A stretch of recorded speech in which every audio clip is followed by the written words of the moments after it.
નમસ્કાર મારા વહાલા વિદ્યાર્થી મિત્રો, આજે વાત કરીશું ધોરણ 10 વિષય ગુજરાતીના પેપર નંબર 1 વિભાગ બી નું સંપૂર્ણ સમજૂતી સાથેનું મિત્રો સોલ્યુશન મેળવીશું। એ પહેલા ચેનલની અંદર પ્રથમ વખત આવ્યા છો અને મિત્રો 5 પ્રેક્ટિસ પેપરનું સોલ્યુશન મેળવવા માંગો છો તો ચેનલને જે મિત્રો સબસ્ક્રાઇબનું બટન છે તે દબાવી બાજુમાં આપેલા બેલ આઇકન ઉપર ઓલ નોટિફિકેશન કરી દેવા મિત્રો તમને અમારી નમ્ર વિનંતી છે। વિદ્યાર્થી મિત્રો, જો વિભાગ એનું સોલ્યુશન જોવાનું બાકી છે તો નીચે ડિસ્ક્રિપ્શનની અંદર આપેલી જે લિંક છે તેના ઉપર ક્લિક કરીને મેળવી શકશો અને આગળના વિભાગ સી ડી નું પણ સોલ્યુશન નીચે આપેલી ડિસ્ક્રિપ્શનમાંથી મિત્રો મેળવી શકશો। વાત કરીશું વિભાગ બી। નીચેના જોડકા યોગ્ય રીતે તમારે જોડીને ફરીથી લખવાના રહેશે। પદ્યકૃતિ અને સાહિત્યના પ્રકાર આપેલા છે મિત્રો। પેલું છે ચાંદલિયો, તો ચાંદલિયો શું છે તો લોકગીત છે, તો એને આપણે ડ સાથે જોડીશું। માધવને દીઠો છે ક્યાંય, તો એ મિત્રો આવશે ક, ઉર્મી ગીત છે। વતનથી વિદાય થતા, તો 3 માં આવશે મિત્રો બ એટલે કે સોનેટ છે। અને દીકરી, તો એની અંદર વિદ્યાર્થી મિત્રો આવશે અ, ગઝલ છે। તો આ રીતે આપણે જે છે વિદ્યાર્થી મિત્રો જોડી શકીએ છીએ। તમે આ પ્રકારે પણ જવાબ લખી શકો છો। નીચે આપેલા વિકલ્પમાંથી યોગ્ય વિકલ્પ પસંદ કરીને ખાલી જગ્યા પૂરો। વૈષ્ણવજન વણલોભીને કપટ રહિત હોય છે, તો સાચો જવાબ શું આવશે કપટ રહિત। પ્રશ્ન નંબર 22, હૈયું ઉજરડાય ખાલી જગ્યા ફૂટે, તો રક્ત ટસ્યા જે છે મિત્રો ફૂટે છે। નંબર 23, ગંગા સતી ખાલી જગ્યા માર્ગે આગળ વધેલા હતા, તો મિત્રો તેઓ યુગ જે છે તેના માર્ગે આગળ વધેલા હતા।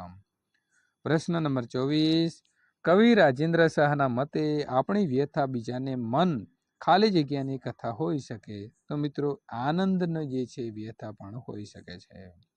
પ્રશ્ન નંબર ક, નીચે આપેલા પ્રશ્નોના એક વાક્યની અંદર ઉત્તર લખો।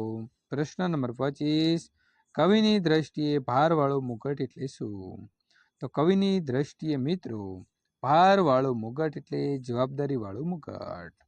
પ્રશ્ન નંબર 26, હું એવો ગુજરાતી ગીતમાં મૌન માટે ગાંધીજીને તો સરદારને શા માટે યાદ કર્યા છે, હું એવો ગુજરાતી ગીતમાં કવિએ મૌન માટે ગાંધીજીને તો સરદાર વલ્લભભાઈને તેમની હાક માટે યાદ કર્યા છે। પ્રશ્ન નંબર મિત્રો ડ, નીચે આપેલા પ્રશ્નોના 3-4 વાક્યની અંદર ઉત્તર લખો, ગમે તે 2 લખવાના રહેશે। પ્રશ્ન નંબર મિત્રો 27, ઉછરે છે રોજ કાયમથી ફડકમાં દીકરી, એમ કવિ શા માટે કહે છે। દીકરી બાપને ત્યાં ઉછરે છે ત્યારે તેના ઉછેરમાં કેટલાક સામાજિક બંધનો હોય છે। દીકરા જેટલી સ્વતંત્રતા એને મળતી નથી અને તે ભય અને બંધનોથી ડરતા જીવે છે, તેથી કવિ કહે છે કે દીકરી ફડકમાં ઉછરે છે। પ્રશ્ન નંબર 28, બોલીએ ના કાંઈ કાવ્યમાં કવિ આપણી વ્યથામાંથી કેવી રીતે રસ્તો કાઢવાનું કહે છે, તો જવાબ મિત્રો શું આવશે, કવિ જણાવે છે કે આપણી વ્યથા જાણીને દૂર કરવામાં મદદરૂપ થવામાં કોઈને રસ નથી, એટલે જ વ્યથામાંથી બહાર નીકળવાનો માર્ગ આપણે શોધવાનો છે। એ માટેનો સાચો માર્ગ એ છે કે આપણો એ વ્યથાને એકલા જ સહન કરવી, એ અંગે કોઈને ફરિયાદ ન કરવી। હૈયામાં ગમે તેટલી વ્યથાનો અગ્નિ સળગતો હોય પણ બહારથી શીતળતા રાખવાની હોય છે। ત્યાર પછી મિત્રો આગળ વાત કરીશું। પ્રશ્ન નંબર 29, ચાંદલિયો લોકગીતમાં કાવ્ય નાયિકા સખીને પોતાના પતિ વિશે શું કહે છે। કાવ્ય નાયિકા સખીને પોતાનો પતિ એમ નહીં પણ પરણ્યો મારો એમ કહે છે। એમાં પતિ પ્રત્યેનો મમત્વ, પ્રેમ, અધિકાર તેમજ ગૌરવ પ્રગટ થાય છે। પરણ્યો મારી સગી નણંદનો વીર જો, આ શબ્દમાં તેણે નણંદ પ્રત્યેનો આદર જાળવ્યો છે, તેનું ગૌરવ કર્યું છે અને આમ આ શબ્દમાં તેણે ભાઈઓની મધુર સંબંધની પ્રશંસા પણ મિત્રો ખૂબ કરી છે। નીચે આપેલા પ્રશ્નોના 10-12 વાક્યની અંદર મુદ્દાસર તમારે જવાબ લખવાના રહેશે અને એ પણ વિદ્યાર્થી મિત્રો તમને જે ગમે તે 2 લખવાના રહેશે। પ્રશ્ન નંબર 30, સારસીના ઉડી જવાથી કવિ ઉપર થયેલી અસર તમારા શબ્દોની અંદર લખો। એટલે વિદ્યાર્થી મિત્રો, તમે જેવું પણ તમને આવડે તેવું લખવાની આ પ્રશ્નની અંદર તમને પૂરી સ્વતંત્રતા આપવામાં આવી છે. સમગ્ર કાવ્યમાં ગ્રામ જીવનનો સંદર્ભ છે. પોતાના ખેતરમાં હળ છે, બળદ છે, માં છે, મહુડો છે, તેઓ છે મિત્રો સારસી છે, અને અચાનક પોતાના ખેતરના શેઢેથી સારી ઉડી જતા કવિ મિત્રો સારસી ઉડી જતા કવિ વ્યાકુળ થઈ જાય છે. કવિને ક્યાંય ચેન પડતું નથી. એટલે કે તે બપોરે જમવા માટે ઢોચકીમાંથી કાઢેલી છાશને મિત્રો ફરી ઢોચકીમાં રેડી દેવાનું અને રોટલા બાંધી દેવાનું એની માને કહે છે. હવે તેમને ખાવામાં રસ રહ્યો નથી. જમ્યા પછી ઘામ ફેંકવામાં જે મજા આવતી હતી તેમાં પણ તેમને કસ જણાતો નથી. કેવળ શૂન્ય મસ્તક થઈને તેને મહુડીની છાય નીચે પડી રહેવામાં આનંદ આવે છે. ભલે આકાશમાં રેલાઈ જાય, ગળા સુધી ઘાસ ઉગે, તો પણ તેમને એની પરવા નથી. હવે તો બળદને હળે જોતરવાની પણ ના પાડી છે. એ સારસીના પ્રતીક દ્વારા પ્રતિબંધિત થાય છે. પ્રશ્ન નંબર 31.